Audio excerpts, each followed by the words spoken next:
Good morning.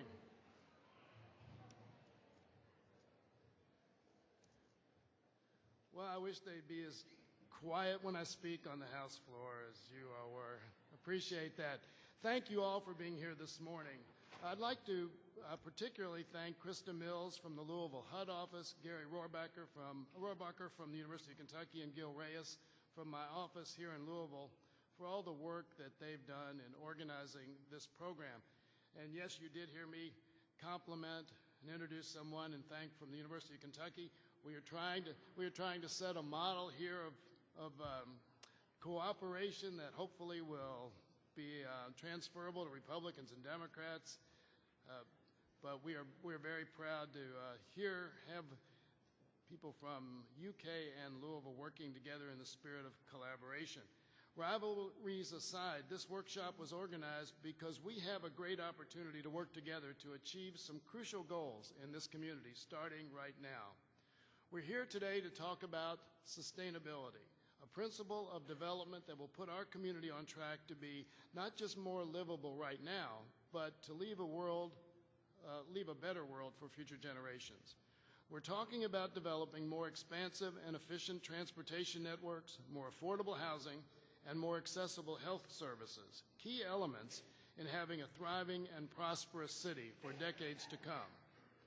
And those hopes will be best realized when those of us in this room can efficiently and successfully work together with the federal agencies represented here today.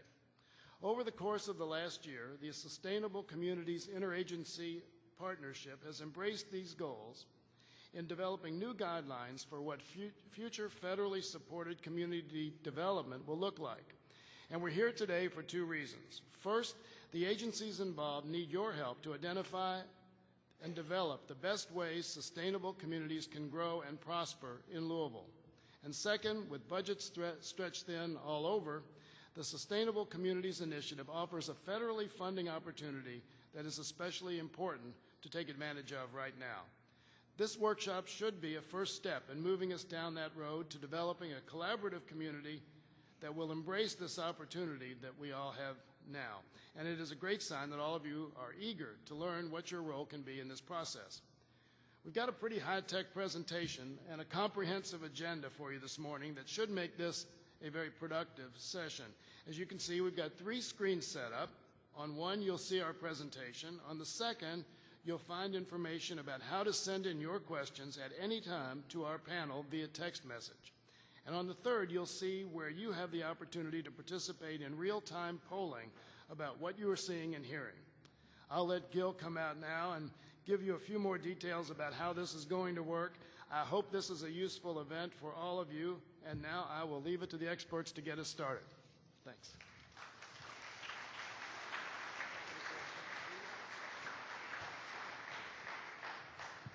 Thank you, Congressman.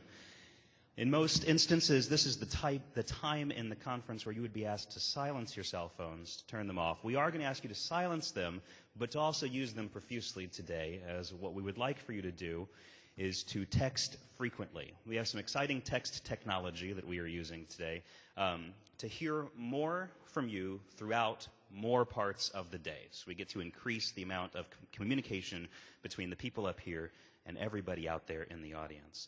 So I'm just going to walk you through how this is going to work real quick. There are 2 types of polling questions. The first, I believe this is the one to my right, is a multiple choice poll. Simply send a text to 99503, and that number will be up there. Enter one of the bold-faced keywords into the body of the text and hit send. What that's going to do is allow us to keep a poll of your feelings on a question at any time throughout the conference. Over to the left here, you'll see the open response question section, and I'm very excited about this myself.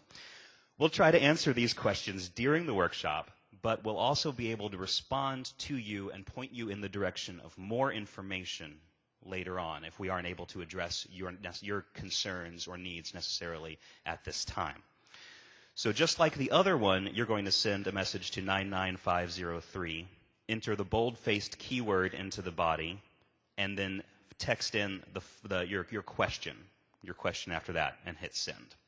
Now, when we get to the workshop portion, the second half of our day here, I'm going to be helping facilitate questions with the audience. So if you're not particularly text savvy, don't worry. We'll have a microphone opportunity as well for those who want to ask questions more off the fly. But we hope you'll use this as an opportunity to put these questions up there for everybody. Audience participation clearly is highly encouraged today and will enrich the quality and amount of information covered in the conference. Now, with all those nuts and bolts out of the way, I'm going to turn the microphone over to our federal agencies representatives, beginning with Krista Mills from the HUD Louisville Field Office. Thank you.